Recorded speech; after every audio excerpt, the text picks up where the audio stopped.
अस्सलामुअलैकुम। कैसे हैं आप सब लोग? उम्मीद करती हूँ आप सब लोग ठीक होंगे, खैरियत से होंगे। आज मैं आप लोगों को चटपटी आलू की कतलियाँ बनाना सिखाऊंगी एक अलग अंदाज से। तो आप लोगों ने पूरी रेसिपी को देखना है और मुझे अपना फीडबैक ज़रूर देना है। सबसे पहले हम लोग इन चीज़ों की कटिंग कर लेंगे।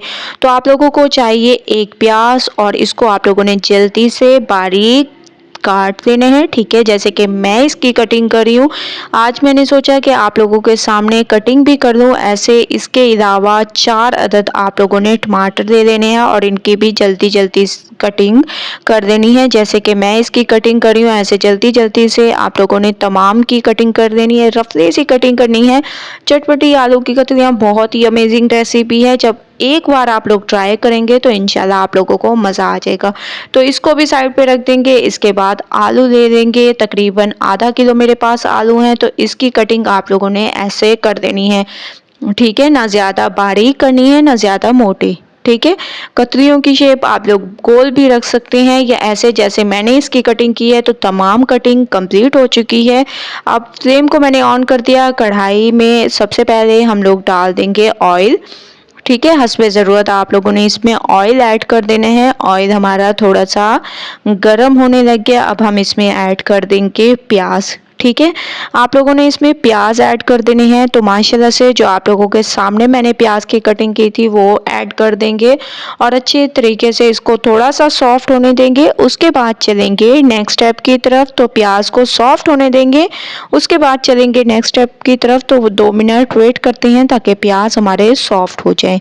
2 मिनट के बाद आप लोग देख रहे होंगे प्याज हमारे सॉफ्ट होने लग गए हैं। इनका थोड़ा सा कलर भी चेंज होने लग गया है आप लोगों के सामने बहुत ही अमेजिंग तरीके से। अब हम इसमें डाल देंगे टमाटर जिसकी कटिंग मैंने आप लोगों के सामने की थी। 4 अदर टमाटर आप लोगों ने ले लेने हैं और इनको ऐसे रफली सा काट लेना है। ठीक है, इसको थोड़ा सा सॉफ्ट होने देते हैं। इसके बाद चलेंगे नेक्स्ट स्टेप की तरफ। इसमें अदरक लहसुन और कोई भी ऐसी चीज़ डालने की ज़रूरत नहीं है। ठीक है, तो माशाल्लाह से टमाटर भी हमारे थोड़े से सॉफ्ट होने लग गए हैं। अब हम इसमें ऐड कर देंगे आलू। ठीक है, ये आप लोगों ने डाल देने हैं। आधा किलो तक मेरे पास आलू हैं, इसको आप लोगों ने ऐड कर देना है और अच्छे तरीके से इसको मिक्स करना है बहुत ही अमेजिंग तरीके से ऑयल में, ताकि ये भी फ्राई हो जाए और बहुत ही अमेजिंग लुक का है और हमारी रेसिपी बहुत ज़बरदस्त तरीके से तैयार हो। तो रेसिपी को स्टेप बाय स्टेप देखते जाना है। 5 मिनट मैंने आलूओं को भी ऑयल में फ्राई कर दिया, बहुत अच्छी सी खुशबू आने लग गई। अब हम इसमें डाल देंगे लाल मिर्चों का पाउडर, हस्बे जायका नमक, गरम मसाला, हल्दी पाउडर, धनिया पाउडर। इसके अलावा इसमें ज़ीरा ऐड कर देंगे। ठीक है, साबुत ज़ीरा ऐड करेंगे। ये ऐड करने के बाद इन तमाम चीज़ों को अच्छे तरीके से मिक्स करेंगे। थोड़ा सा इसमें पानी ऐड करेंगे ताकि मसाले हमारे बहुत अच्छी तरीके से भुन जाएं। तो 1 से 2 चम्मच के करीब आप लोगों ने इसमें पानी ऐड कर देने हैं और मसालों को बहुत अच्छे तरीके से भूनना है ताकि बहुत अच्छी खुशबू आने लग जाए। उसके बाद चलेंगे नेक्स्ट स्टेप की तरफ। तो मसालों को बहुत अच्छी तरीके से भून लेना है। माशाल्लाह मसालों को मैंने बहुत अच्छे तरीके से भून लिया, बहुत अमेजिंग खुशबू आने लग गई है।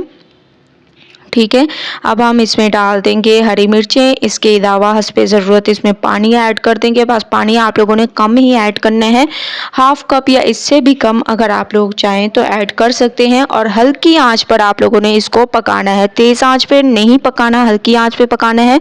तो 10 मिनट के लिए मैं इसको कवर कर दूंगी। उसके बाद चलेंगे नेक्स्ट स्टेप की तरफ। 10 मिनट हो चुके हैं, माशाल्लाह से कतलियाँ हमारी बिल्कुल तैयार हो चुकी हैं। चटपटी आलू की कतलियाँ बहुत ही अमेजिंग तरीके से तैयार हुई हैं। ये देखें माशाल्लाह बहुत ही अच्छे तरीके से ये गल भी चुकी हैं और बहुत अमेजिंग इसकी लुक आ रही है। आप लोग देख रहे होंगे बहुत ही ज़बरदस्त तरीके से ये हमारी आलू की कतलियाँ तैयार हुई हैं। अब हम इसकी खूबसूरती में इजाफे के लिए हरा धनिया ऐड कर देंगे। ठीक है, हरा धनिया आप लोगों ने डाल देना है, इसको मिक्स करना है। माशाल्लाह आलू की कतलियाँ हमारी बिल्कुल तैयार हो चुकी हैं। फ्लेम को बंद कर देंगे और इसको सबसे पहले आप लोगों ने इसमें थोड़ा सा इसमें खुशबू के लिए गरम मसाला भी ऐड कर देना है, लेकिन ऐड करने के बाद फ़ौरन ही आप लोगों ने फ्लेम को बंद कर देना है। और इसको मैं निकाल लूँगी और आप लोगों को दिखाती हूँ, आप लोगों के सामने बल्कि निकालती हूँ कि माशाल्लाह से इसमें कितनी खूबसूरती आई है और बहुत ही अमेजिंग तरीके से ये हमारी आलू की कतलियाँ तैयार हुई हैं। चटपटी आलू की कतलियाँ एक बार जब आप लोग इस रेसिपी को ट्राई करेंगे तो इंशाल्लाह आप लोगों को मज़ा आएगा। ठीक है, तो एक बार आप लोग आलू की कतलियों को ट्राई करें, मुझे अपना फीडबैक ज़रूर दें। अगर आप लोगों को रेसिपी पसंद आए लाइक करें, ज़्यादा से ज़्यादा शेयर करें। इंशाल्लाह कल न्यू रेसिपी के साथ हाजिर होंगी, तब तक के लिए अल्लाह हाफिज़।